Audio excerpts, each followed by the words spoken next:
Francisco, 2 Game 3s tonight. Cleveland at Indiana and Oklahoma City at Denver. From the You Gotta Be Kidding Me department, a University of Colorado football fan is suing the NFL for $100 million after former Colorado quarterback Shedeur Sanders dropped from a potential first-round pick to a fifth-round selection by the Cleveland Browns. Eric Jackson says Sanders' highly publicized fall in the NFL draft 2 weeks ago caused him, and I quote, severe emotional distress and trauma, end quote.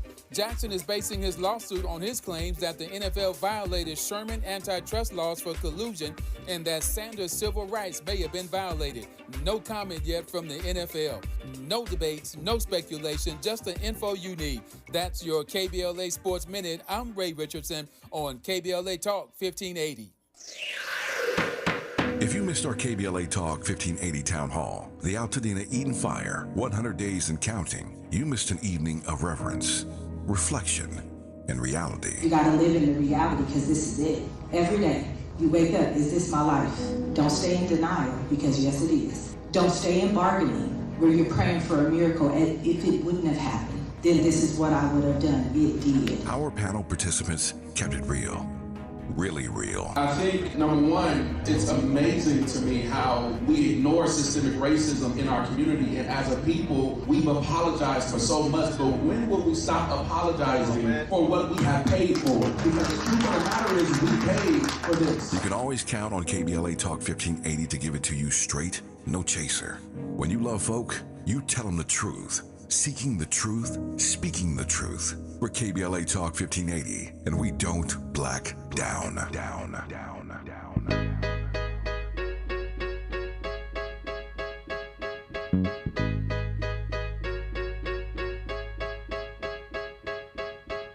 need a dollar, dollar, dollar, that's what I need. Hey, hey. Well, I need a dollar, dollar, dollar, that's what I need. Hey, hey. Said I need a dollar, dollar, dollar, that's what I need. And if I share with you my story, would you share your dollar with me? Bad times are coming and I reap what I done sowed. Hey, hey.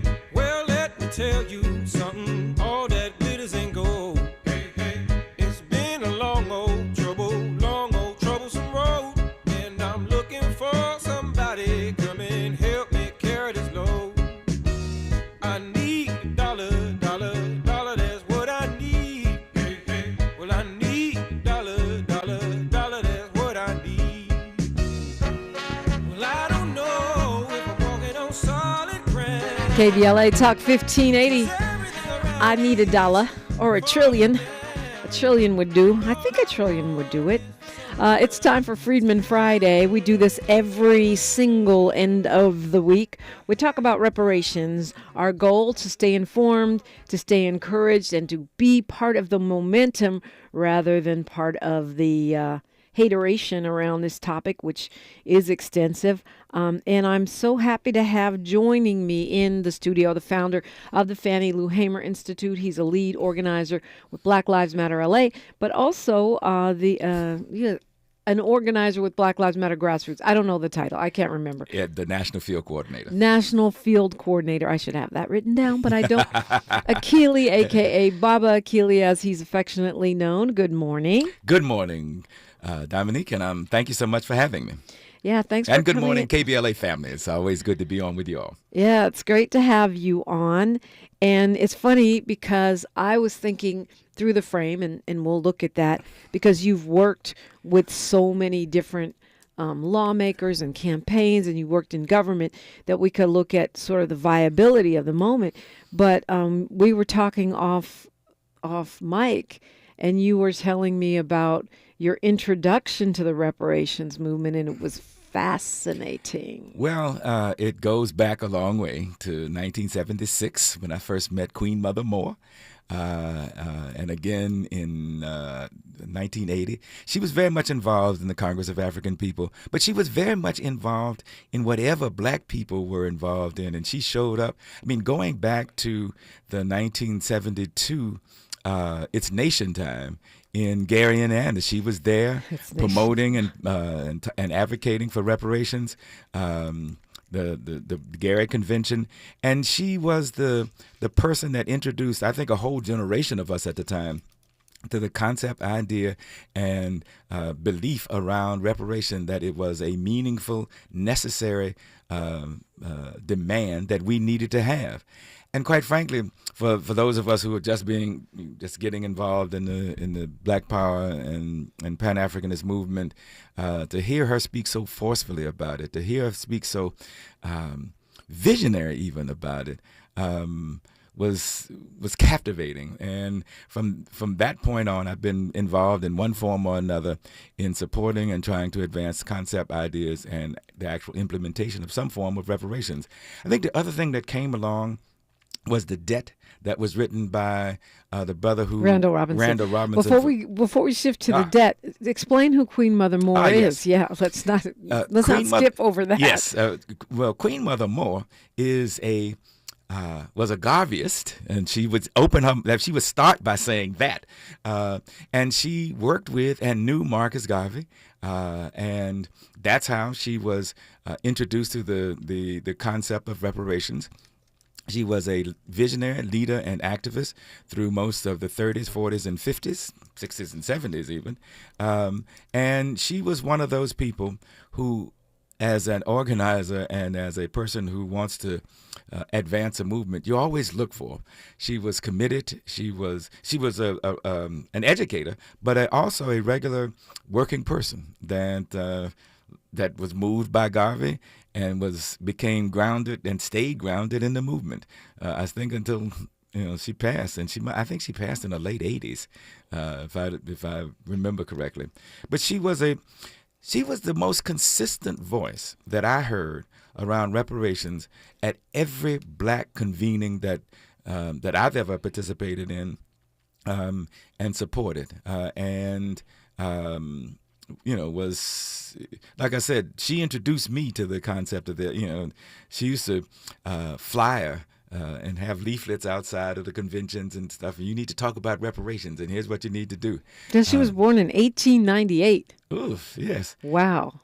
So certainly by 1976 or the early 70s, she was certainly an elder among us, and she was regarded reverentially by the time we came around, the people in the late 60s, early 70s generation. She was seen reverentially, and people respected her. So that was my introduction and understanding. Something that's forgotten here in Los Angeles is Mr. Peoples and his efforts at promoting and engaging us around reparations and getting us to even think about it. He would show up, he would remind us, that whole platform, that truck platform that he put together and would show up. It was the slave ship, he called it. Yes. I know.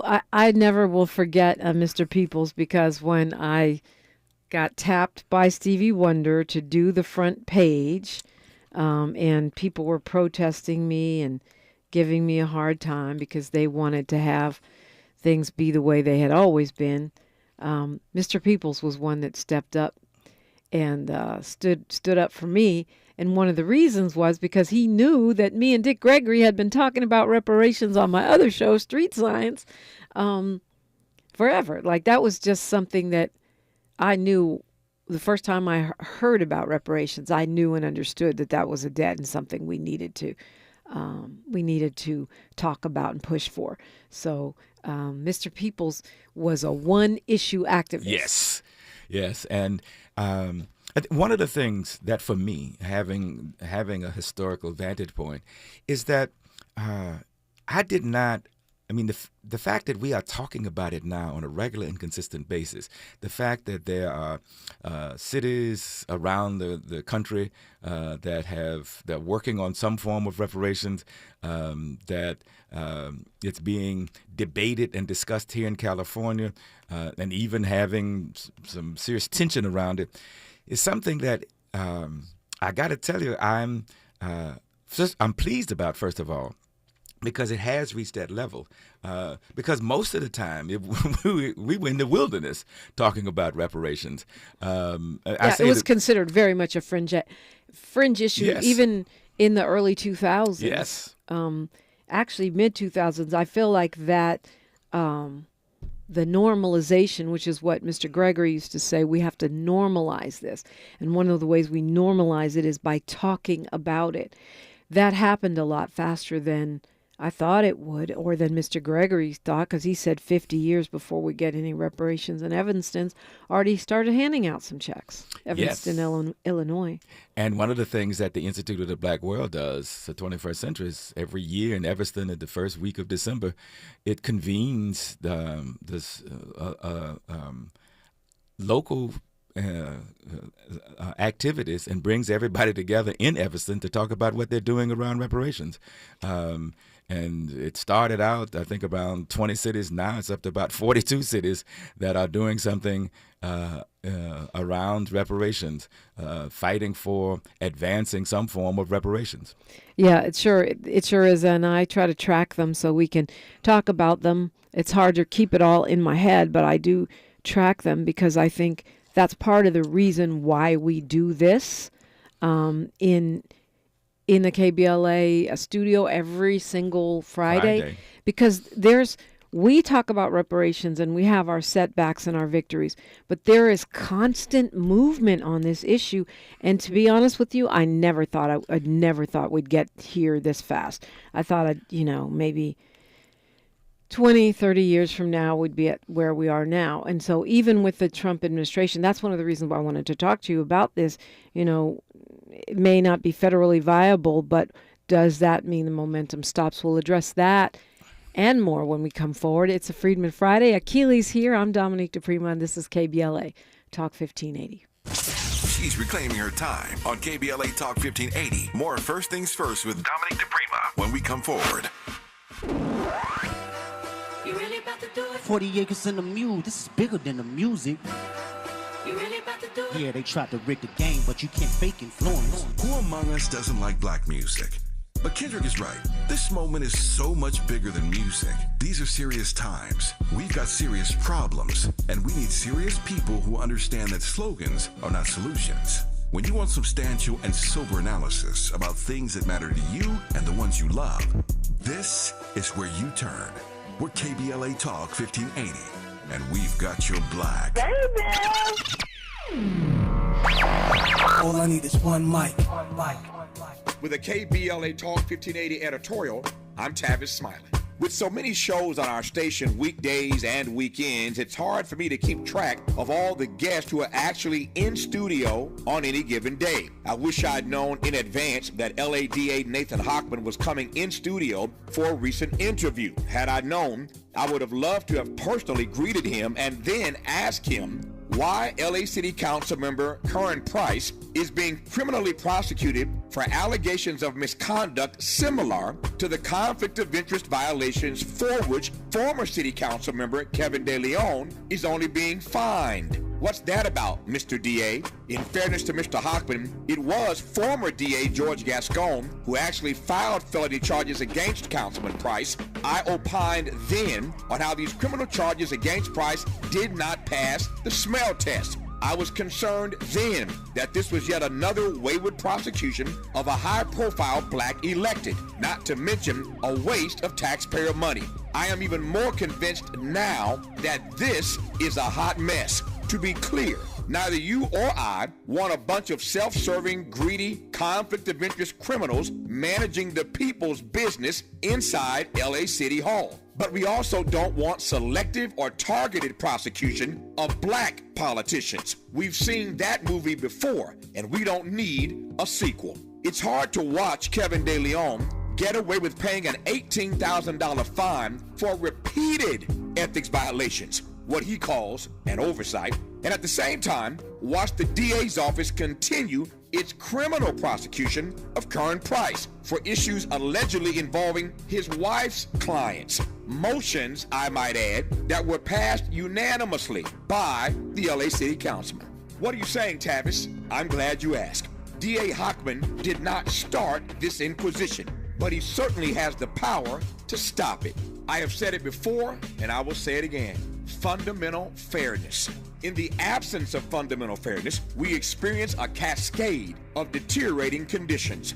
The erosion of trust, the weakening of social cohesion, alienation, marginalization, the legitimacy of authority diminishes, cynicism and disengagement grow, and ultimately, people abandon civic participation altogether. Fundamental fairness, Mr. Hochman, that's all we ask. With a KBLA Talk 1580 editorial, I'm Tavis Smiley. As always, we welcome your feedback.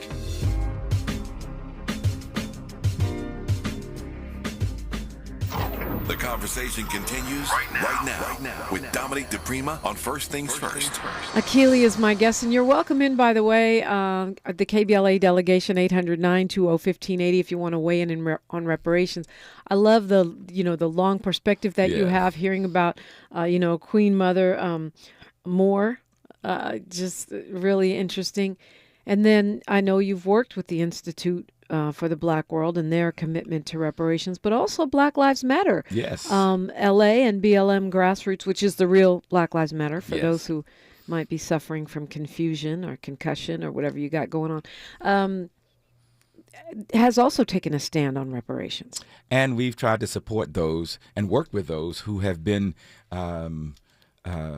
advancing it both at the local level and at the state level. At the local level, there's actually a reparations commission that the former mayor, Garcetti, put in place that has been meeting regularly. They've come up with a report. And by the way, that report has some damning information about the LAPD and what they ever. Man. I mean, what the LAP did alone is worth reparations. And one of the things that I've certainly thought about and argued for, particularly during the mid and late 60s, how LAPD targeted the Panthers and in any group, in us organization, and anybody or any that talked about Black liberation. That if anybody is owed reparations in this city, it is the families of the people that the LAPD targeted. And that resulted in violence. And so, but they had they documented a whole history of what the LAPD has done, particularly in relationships of Black people. So if there is ever going to be a rationale, a position for an understanding for the need for reparations, it is what the LAPD has done historically to Black people in Los Angeles. And then at the state level, there's still controversy around what's happening there. I mean, they documented the number of Klan members that were in the LAPD. And that's an official city document. Yes. You can get it at the LA Civil Rights Department. And I, shout out to Capri Maddox because and all of the commissioners, because they kept it going in this environment, in this administration, when they could have been quiet and worried about being defunded. They put out their report just a few months ago, and it is powerful. It breaks down how many Klan chapters were in LA. I think it was something like 13, if I remember correctly. It's really, Well, I would actually encourage people to go on the site to see some of that. They have a summary that's readable, that's short and readable, but they have the whole document is very deep, and it's worth looking at, because for those, particularly for Californians who somehow think, and as a part of the migration west during the Second World War, that we escaped the harshness of the South. No, it was just white people would throw the rock and then hide their hands, but the suppression and oppression was equally as damaging and equally as harmful. So that the fact that they did that, the fact that they fought for that, the fact that they are now fighting to get it recognized, I think is and much more and they did a survey that they put in there. So that's one of the things that Black Lives Matters LA has been involved with, and trying to educate people around that there is a local, and the folks who are on that commission and what they have doing and what they are proposing. Yeah, well, they have to make recommendations still to the city council. That hasn't happened yet, but the summary is out, and you can see it on the City of LA website. Meanwhile, to your point about 42 cities, I don't know that I had counted up to 42, but the latest is Decatur. Decatur has, on May 5th, unanimously approved a reparations task force. And they had already approved funding for that in 2024 from the Beacon Hill Black Alliance for Human Rights. They had already approved a continued funding for that. So this is, one more city standing up a commission, and they also publicly apologized for the city's past role in systemic oppression. This is happening with Trump in the White House. I find that encouraging. What do you make of it? Well, I think it is the crest of the work that has been done over these many years around the issue of reparations. And you're talking about Decatur, Illinois. Yeah. Yes, because there's a Decatur, Alabama that's not quite there yet. So we just want to make that clear. A good point, yeah. But at this convening that the Institute of the Black World hosts with the former alderman, and you interviewed her too. I remember the first one we called and had an interview. And she's coming back. Why can't I think of her name right now? And I'm blanking on her name, and I shouldn't, because she was here in Los Angeles doing some work. But that was the last count, and it's been 2 years since I've been there. At Robin Simmons. Yes. Yeah, Robin Rue Simmons. Thank you. It's been 2 years since I've been there, but that was the last count when I was there, and I think that was 2020. 2021 was the last time I was there. So the fact that this is happening nationally, and I mean, the impact of this administration is beginning to sink in. Yeah. Having a white supremacist fascist administration is beginning to sink in. And the concept and idea of reparations, I'm almost certain. I mean, they have turned their sights on anything connected to blackness. Yeah. They are openly projecting and protecting whiteness and anything that is connected to it. And so when the issue and as it moves forward of reparations, that's going to become a target also. And they're going to anybody who says reparation is now, I mean, I can imagine them being threatened to be arrested. I mean, look at what they've done to law firms that threaten that don't agree with his law firms that might not even have a position, but they may have been hired to go after him in the past. Yeah, that's a good point. If they go after law firms, they'll definitely go after nonprofits and regular people. And cities that are engaged in reparations or reparations discussions, or states that they're going to look to see if they can find federal funding that they can withdraw, that they can get people fired. As reparation takes on, I think, has taken on a viable, vibrant life, it's going to become a target for this administration. I hate that so much, and maybe that's why Governor Wes Moore has been vague about whether or not he's going to sign Maryland's Reparations Commission bill. They're having a rally today, actually, in Annapolis to support his signing of that. Interestingly, I didn't realize he could either sign it, not sign it, and let it go into law. We don't have that in California. If the governor doesn't sign it, it's not going to be law. Yep. But apparently in Maryland, if he doesn't sign it, it can pass into law without his signature, or he could veto it. Yeah. And because of what you're saying about the targeting, which I would expect from this administration of cities and lawmakers, and the fact that Governor Wes Moore, the only black sitting governor in the nation right now, is being talked about as a presidential candidate for 28, and his star is on the rise.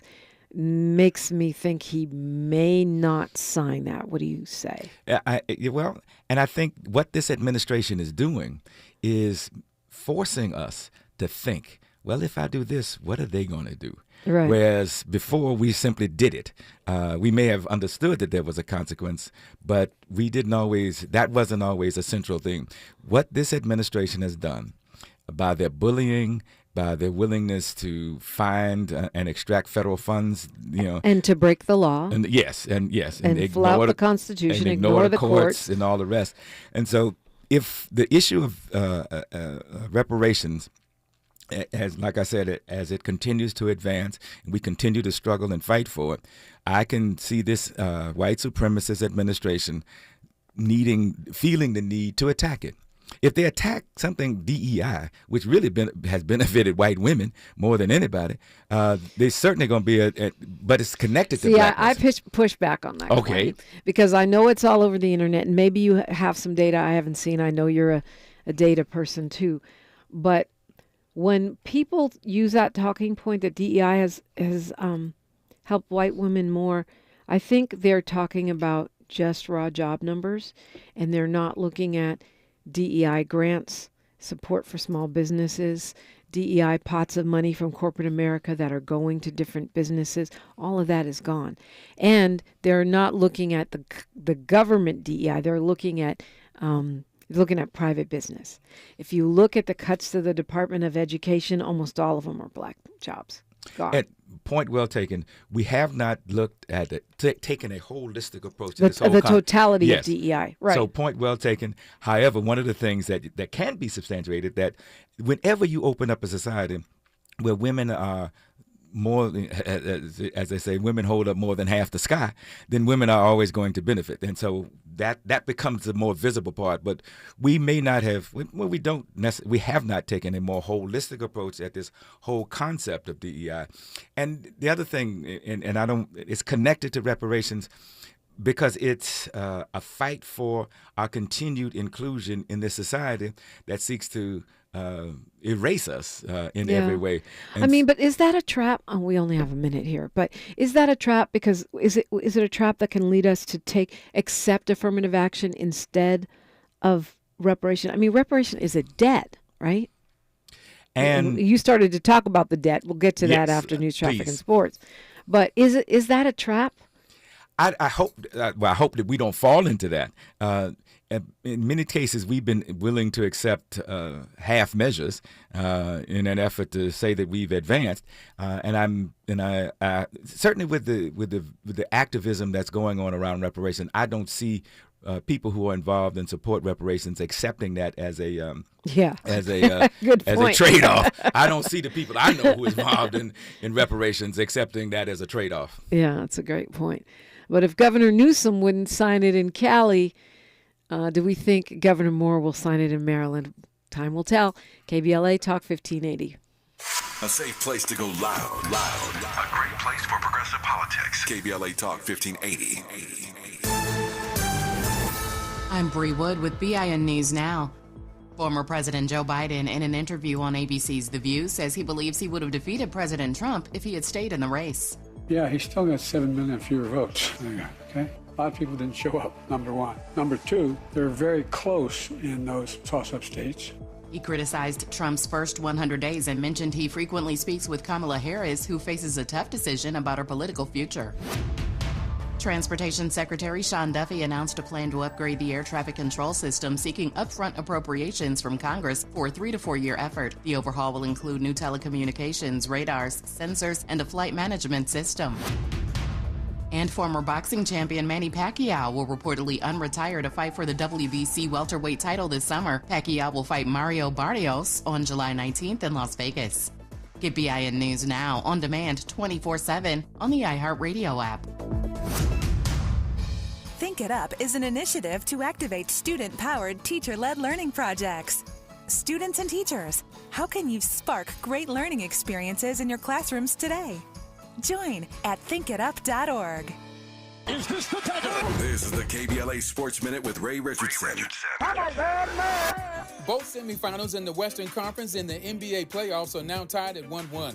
Minnesota pulled even with Golden State Thursday night with a 24-point win in Game 2. Game 3 is Saturday in San Francisco. 2 Game 3s tonight.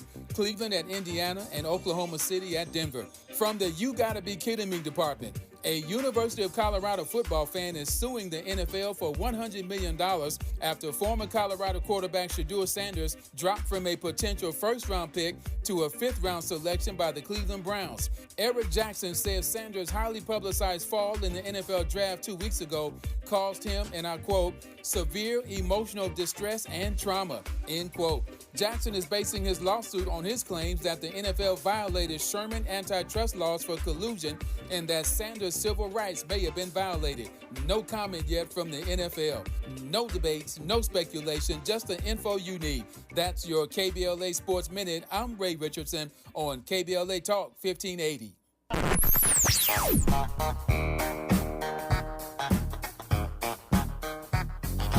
This is KBLA Talk 1580. Talk radio. That's music to your ears. We're unapologetically progressive. KBLA Talk 1580.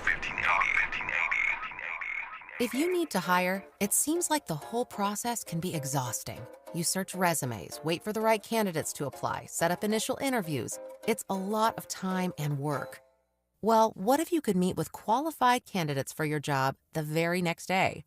Now you can with Zip Intro from ZipRecruiter. And right now, you can try it for free at ziprecruiter.com/free. Zip Intro is super easy to use. You simply pick a time, and it does all the work of finding and scheduling qualified candidates for you. Then you can choose who you want to talk to and meet with great people on back-to-back video calls as soon as the next day. Best of all, you save time and energy. Try Zip Intro for free right now at this exclusive web address, ziprecruiter.com/free. Zip Intro.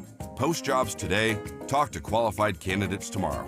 Once again, go to ziprecruiter.com/free to try it for free. That's ziprecruiter.com/free. My mom has decided to learn to paint, and she's good.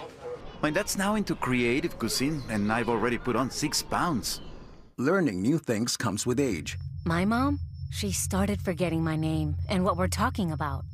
Forgetting well-known things doesn't. Memory loss may be a sign of Alzheimer's disease. Early detection gives you and your loved one time to plan for the future. Learn the warning signs of Alzheimer's at 10signs.org. Brought to you by the Alzheimer's Association and the Ad Council. KBLA Talk 1580 invites you to join the Children, Youth, and Family Collaborative, CYFC, for their 25th annual Foster Youth Awareness Walk on Saturday, May 17th at 8 a.m. at Susan Miller Dorsey High School, 3537 Farmdale Avenue in Los Angeles. This community-centered event brings together advocates, supporters, and youth to raise awareness and resources for foster care programs in the greater Los Angeles area. Please register at Eventbrite CYFC 25th Anniversary Walk. Congratulations to the Children, Youth, and Family Collaborative on their 25th Annual Foster Youth Awareness Walk. This is a community call to action from KBLA Talk 1580. Heard any other talk radio lately that sounds anything like this? We didn't think so. You're listening to Unapologetically Progressive, KBLA Talk 1580. Akili is here from Black Lives Matter Grassroots and the Fannie Lou Hamer Institute, both, and also BLMLA. We're talking reparations. It's a Freedmen Friday. And you started to talk about Randall Robinson's The Debt. I cut you off because I wanted to hear more about Queen Mother Moore. Yeah, Queen Mother Moore. But The Debt, which is published, I think, initially in like 2000? Early 2000. I think it's 2000. I remember reading it. Randall Robinson. Yeah. It was before, what much was made of Ta-Nehisi Coates' article in The Atlantic making the case for reparation, but this is much earlier. Earlier, and I raised all that to talk about my connection and understanding of the reparations movement. That was a seminal book. It was very good reading. It laid out a very coherent and plausible case for reparation and why it's necessary. And so I was raising it in relationship to the advancement of the reparations discussion and actions that since like the debt, since Queen Mother Moore, since Ta-Nehisi Coates' article, since 1619, all of these activities that have been focused on the need for reparations. I got to tell you, in my lifetime, I'm glad to see it. I didn't always expect it, but I'm awful glad to see it. And I think even the internal struggles and tensions that go on are an example of the advancement that has been made over the past 15 years, quite frankly, 10, 15 years. Because, look back to 2015, who was talking about reparations then? I know we were with Institute of the Black World. The NCOBRA had gone through some ups and downs, but there was no real. 10 years ago, you're talking, yeah. Yeah, 2015. And I do think it's fair, and I think some Pan-Africanists don't do that. I do think it's fair to give credit to some of the young lineage-based organizations that have re-energized that movement. I think, just as some complain that those young or old, some of them are not young, some of them are just new to the movement, but whatever, young or old, re-energizing the movement. And also, some folks say the lineage people don't give enough credit to the Pan-Africans for carrying it all this way. I give credit to everybody. I think it's amazing however you show up, whether you're Mr. Peoples, Dr. Darity, whether you're Queen Mother Moore or, CJAC. We all have a role to play. And I think the full name of that book is The Debt, What America Owes to Blacks, was an important framing, which we still need, because I hear so many people saying reparations, talking about it as if it was a form of welfare. And why does that matter? Because public opinion matters. Yes. Because one of the reasons these politicians are so squirrely about reparations is because they think, and I believe this is why Governor Newsom, I'm not sure if he'll sign any reparations legislation, is because they think it will be a death knell for their future political career. And there's something, and we talked about this, I teach a class at UCLA, We're Gonna Be All Right. And one of the things we talked about is the racial resentment dynamic, that if it's a universal program, but somehow or another black people will benefit from it, white people resist it because there is this sum zero game that we play here in the U.S. My inclusion means your exclusion. And so when you talk about reparations, that it's something that's seen just for black people, then the resistance from white people increases 100% almost. And I think that's one of the struggles that we're going to have to contend with. One of the things that Robin did in Evanston, was Robin Ruth Simmons. One, she tied the reparations to the marijuana sales and tax. And so a portion of it goes to reparations. They also created an authority and a nonprofit to both be able to go out and get philanthropic money and to combine it with the money from the marijuana taxes.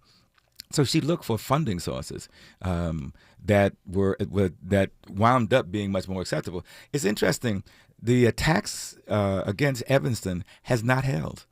There have been attacks against in courts. Yeah, in the legal attacks rather. Which is, do you see that as an affirmation for a class-based model, even saying lineage, or saying if you were, this in this group that was discriminated against in housing, as opposed to, right, as periods of time, being very specific as opposed to saying black people in general? Well, I think that opens the door. And once that door is open, then you can fight, I think, in legal ways and public policy ways. But what they did was open the door. They spent a lot of time researching and having town halls about reparations, what forms it should come in, and who should be eligible for it, and the rest. And I think we are going to have to do the same thing. But it opened the door. Now, once you open the door, not only do positive things come in, but negative things come in. So the first thing that happens is the legal challenge. How dare you do this for black people? But so far, none of those legal challenges have had an impact. With this administration and this court, I don't know how long that's going to last. Right. But the fact that the doors are open, the fact that there are examples of methods, approaches, and ways to provide reparation becomes, I think, the kind of how do we do this? And it makes what you talked about earlier, the normalization. It makes it normalized now. That's why I think all of this conversation, the fact that 5 years ago, did we have a Reparations Friday? I mean, the fact that we are talking about it. No, we did not have a Freedmen Friday.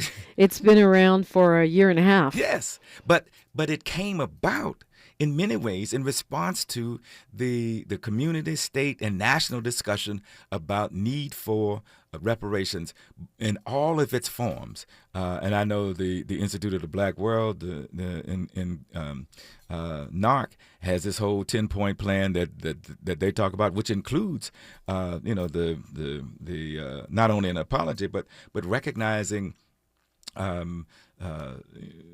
statues and building monuments and all of those kind of things to make real our contribution to the richness of this country. Yeah, that's right, and we're seeing this continue to move forward on a local level, even though the attacks are real. Do you think it makes sense? We're talking about political will and strategy, something you know a lot about, having worked in these spaces. Ayanna Pressley and Cory Booker introduced a bill which will never get passed in this administration, which is H.R. 40 again, which Kamala Harris and Cory Booker introduced when she was in the Senate. Does that make sense strategically? Yes, because it keeps it in the public sphere. It keeps it in the public form of discussion. And two things will happen. One, there'll be immediate and forceful pushback against it, which means in some cases that we then increase our level of resistance. Because it's being forcefully pushed back by whites, and certainly white Republicans, and white Democrats in Congress. And that it's still in the public sphere. We're talking about it. We are advocating for it. And so that keeps it alive. So it's valuable. And the fact that, like I said, there are cities around the country, all of whom, and you just recognize Decatur, Illinois, are looking at some form of reparations. So this is a genie that's out the bottle. Olympia, Washington now. I mean, it's like every week when I look up reparations, see what's happened. The Olympia City Council in Washington State is going to look at reparations, city-scale actions to provide reparations, descendants of enslaved African people at their June 24th study session. And they've got 400 possible actions that are coming out of a Social Justice and Equity Commission meeting from the city there. And they're saying 150 of those are considered viable. Well, like I said, the genie is out of the bottle. It's going to be hard now, even with this administration, to cut off the continued movement and pressure for reparations. So it's out there now. It's in the public. People are talking about it, arguing about it, struggling over it. There's tensions around it. When Queen Mother Moore was introducing it and advancing it in the 70s, 60s, 70s, all her life, there was no real public policy action around it. It was, we got it, we wanted to do something, but we hadn't connected ourselves and organized ourselves to translate her demands into more public, more formal demands. And so in the names of Queen Mother Moore and all those who have supported and advanced the concept and the idea of reparations, look at what's happening today. You can try to put a muzzle on it. You can try to silence it. But I think the more you try to silence it and put a muzzle on it, the more we're going to resist and more we're going to fight and demand it. Yeah, I think that's right. Akili is my guest. We're talking reparations, and we are part of the solution because we're keeping the momentum going, keeping ourselves informed, and we are not blacking down. We are KBLA Talk 1580. More of First Things First with Dominique DiPrima when we come forward. We asked seniors how to prevent Medicare scams. My best advice, if you get a phone call, do not talk to the person. These people are well trained. Don't talk to them. They don't know me. They're just trying to scam me. Don't be fooled. Hang up. Just hang up. Never give out your Medicare number. They're going to get your number to put in a false claim. If I get a call from someone, I don't pick up the phone. And should I pick up the phone and they ask for information, then I hang up. How do you detect Medicare fraud? Just like I check my credit card statements, I check my Medicare statements monthly. Scammers can get a hold of your number, order medical devices through your account, and you're not even going to know about it if you don't look at your statement. Check your statement every month. If you get your statement and you see something that you know you did not have done, you report it. Call your senior Medicare Patrol. To report Medicare fraud, call the Senior Medicare Patrol at 855-613-7080. At Providence, health equity is the foundation of our community health initiatives, ensuring care reaches those who need it most. Heart disease is the leading cause of death in America. African Americans face a higher risk of life-threatening issues like hypertension, the #1 cause of stroke. 55% of Black adults have high blood pressure. The good news is 80% of heart disease is preventable with healthy lifestyle changes and patient-centered care provided by the Providence Heart and Vascular Institute. From routine screenings to advanced procedures, Providence provides comprehensive care for the heart conditions that overly impact our community by ensuring patients receive treatments tailored to their needs. Let's stop the trend of being 30% more likely to die from heart-related problems. Take charge of your heart health with world-class cardiologists who deliver the compassionate care you deserve. Visit providence.org/SoCalHeart. That's providence.org/SoCalHeart to request an appointment.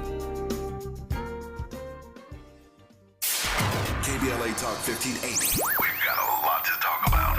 KBLA Talk 1580 reminds you, when we fight, we win. The Youth Justice Coalition is challenging America's addiction to incarceration and discrimination. YJC works to dismantle policies leading to mass incarceration, law enforcement violence, and the school-to-prison pipeline. Their approach? Transformative justice, community intervention, free LA high school, legal defense, and system monitoring. YJC promotes safety without relying on prisons. Their goal? Prevent system contact and help people exit the system through direct action, advocacy, and education. Want to get involved or need help? Call 323-235-4243. That's 323-235-4243. Join YJC in creating change. When we fight, we win. KBLA Talk 1580, your voice for justice. This is a community call to action from KBLA Talk 1580. This is KBLA Talk 1580, where hate loses and love wins. Akili is with me, widely known as Baba Akili. Do you have any actions that you want to highlight going on in your work with Fannie Lou Hamer and Black Lives Matter Grassroots? Yes, a couple of things. First of all, May is a significant month. May 14th is the second anniversary of the Buffalo Massacre, where this white supremacist walked into Tops Market and killed 10 black people. So that's May 14th. We have May 19th, which is the celebration of Malcolm X's 100th year birthday. And then May 25th is the 5th year of the murder and martyrdom of George Floyd. So Black Lives Matter Los Angeles is doing a day of action May 21st, Wednesday, at 211 Temple Street as a part of our End Police Association activities. But we want people, if you were upset and outraged at what happened to George Floyd and you came out, then come out again. Come out. We want to remember what happened to George Floyd. We want to demonstrate that we're fighting back. There have been pushes within the right wing, mega people, to pardon Derek Chauvin.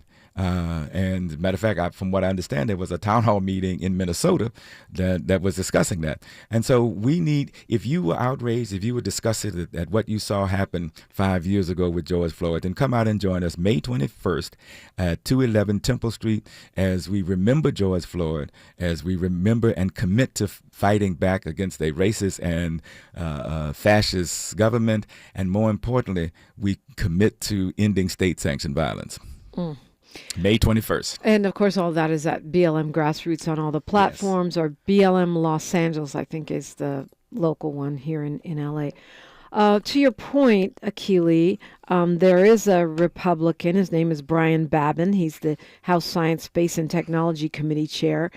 And he has told Fox News that he is introducing a bill to have federal funds blocked to any state or local area that enacts policies regarding slavery reparations. So that what you were talking about with this administration moving to try to preempt this momentum that we have on reparations is already it's called the No Bailouts for Reparations Act. He says it's a privilege to be an American citizen. We've had slavery in the past, but there's been indentured servitude. No American taxpayer should be on the hook to pay reparations to individuals for something that happened over 150 years ago. But yet, we don't see pushback to paying, even though the United States was not responsible for the Holocaust, paying Holocaust victims. I mean, not directly responsible, okay? But we paid Japanese Americans. We've paid farmers. We've paid reparations to everybody. It's only when it comes to black people that it's a problem. And that is a part of this, first of all, racism and white supremacy. So the belief in that and that as basic public policy. But connecting to that, these four conditions: white supremacy, institutional racism, individual bigotry, and mass denial. The denial that black people are owed anything, and this what is commonly called the racial indicator, the racial resentment indicator. If it has anything to do with black, because we live in the sum zero game, that if you do something for blacks, then that means I lose, that I don't get what's right for the mine. And so you can see the administration, it's coming out already. And I see what they do and have been talking about in terms of sanctuary cities and states. You can in that bill, if it's passed and gets signed, you can see that happening in relationship to cities and states that are looking at reparations now. I mean, that's their playbook for immigration, right? This targeting sanctuary cities to be defunded and sanctuary states, so-called sanctuary states and cities. And so it sounds like they're rolling out the same strategy for reparations. And my question is to all of the my reparationists who are Republicans who felt that Trump was going to be able to deliver that, where are y'all at now? Yes. Where are y'all at with the no bailouts for reparations bill? It's to me, it's terrible, but it doesn't stop people. Now, you have done a lot of work in the political arena, and we'll talk about the political will. We saw the disaster that we had in California last year. You see the legislative Black Caucus trying to regroup, and they have a new set of bills. But I think, sadly, because they caved at the last minute to the governor and their own infighting, that now people are not, there's a lot of confusion and division, and some of it is undermining the potential for gains that we have here in the state. For example, I think Isaac Bryan's bill around priority for descendants of enslaved persons in university admissions is reparations, even though it doesn't say it on the title. I think it's a good bill. I think it should pass and we should support it. But there are many, like CJEC is not supporting that. And they've done great work on reparations. So here we start to see division. And I feel like, that has partly been the result of people like Bill Asaley, the Republican who's now the, prosecutor for the Trump administration, trying to get cops off of accountability. I feel like it's divided us and created confusion in ways that have been very successful towards the conservative agenda.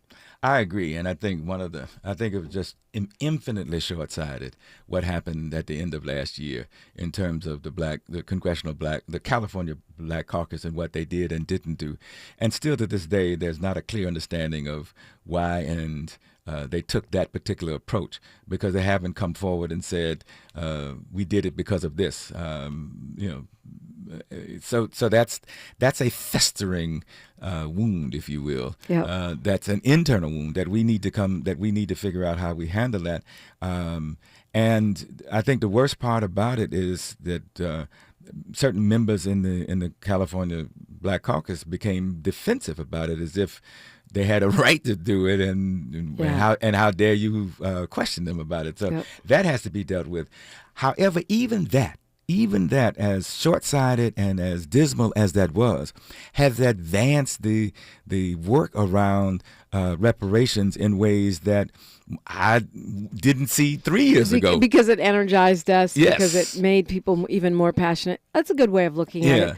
I also want to say, I also want to get your take on the idea of state versus city versus federal, because some folks feel that federal is the only place we should be looking and that we need federal reparations. I agree with that. But, right now, it seems like the only place we have room to move is county, state, city. What are your thoughts on that? I think all of those approaches have to be pursued. I know that we've been discussing about if you open the door too much for the city, that lets other people off the hook, the state, and that lets other people off the hook, and so we don't want to do that. However, I think opening the door, period, and certainly you can see what happened in Evanston, that it has had some benefit, that it has been able to at least address a small portion of the debt that's owed. And so, I think we have to start somewhere. I certainly think starting at the federal level, as H.R. 40, which was introduced, if I remember correctly, in 89, has been introduced almost every year. I think it is 88 or 89. Yeah, and the fact that it's still there. It's still there, still being introduced, still being struggled around, has been tremendously helpful. And if you look at what's happening in the states, if you're looking at it, it has kept the issue viable and vital, even with the internal tensions that have emerged around who is rightfully deserving of it. And I think that's a legitimate conversation that we need to have. I know I've been challenged and reminded, and I was this is one of the few times I've been booed here when I talked about the need, because I'm a Pan-Africanist, to make sure that all black people who have suffered through racism needs to be considered and included. You can prioritize, but we all need to do that. And some of the younger generation actually came up to me and said, into my face and said, "Y'all haven't done enough." And she may have been right, but it wasn't particularly pleasant at the time. To me, I think that's disrespectful, and I don't agree with that. I think maybe none of us has done enough, right? But without the foundation, we don't get to where we are now. And just as I think it's unfair when elders in the space, Pan-Africanists, do not give credit to those newer activists. It doesn't make sense. We need to get over ourselves. Everybody has a role to play, and we're all hopefully doing our part. But that's how struggles are advanced. Being able, the energy and fervor of those who are coming in, I appreciate. I don't always agree with, but I appreciate it. And I'm open to it. I have not always been welcomed on the other side, though, because of the work that, according to them, we may or may not have done. Yeah, well, and pointing fingers about who did what and who should get credit for what is, to me, a waste of energy. But I will say this, I'm glad to hear you say that you think the local momentum adds to eventual federal momentum, just like we saw with marriage equality and the banning of abortion and such, that the local groundswell can lead to national action. And I'm looking forward to it. I'm looking forward to continue to participate in it. I would encourage people to go look at the local one. What that report that came out is devastating. Yeah. But that's a starting point. Yeah. The door is open. We got to walk through, and we got to bring people through with us. Got to leave it there. Akili, thank you so much for coming in. Thank you so much for having me. Akili for the people, that's you on Instagram? Yes. And, of course, BLM Grassroots. I'm Dominique DiPrima. We will continue our conversations. We're talking with Councilmember Curran Price when we come forward on KBLA Talk 1580. KBLA 1580 Santa Monica. I'm Bree Wood with BIN News Now.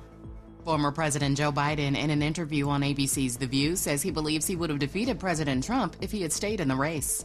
Yeah, he still got 7 million fewer votes. Okay? A lot of people didn't show up, number one. Number two, they're very close in those toss-up states. He criticized Trump's first 100 days and mentioned he frequently speaks with Kamala Harris, who faces a tough decision about her political future. Transportation Secretary Sean Duffy announced a plan to upgrade the air traffic control system, seeking upfront appropriations from Congress for a 3 to 4 year effort. The overhaul will include new telecommunications, radars, sensors, and a flight management system. And former boxing champion Manny Pacquiao will reportedly unretire to fight for the WBC welterweight title this summer. Pacquiao will fight Mario Barrios on July 19th in Las Vegas. Get BIN News now on demand 24/7 on the iHeartRadio app. Think It Up is an initiative to activate student-powered, teacher-led learning projects. Students and teachers, how can you spark great learning experiences in your classrooms today? Join at thinkitup.org. This is the KBLA Sports Minute with Ray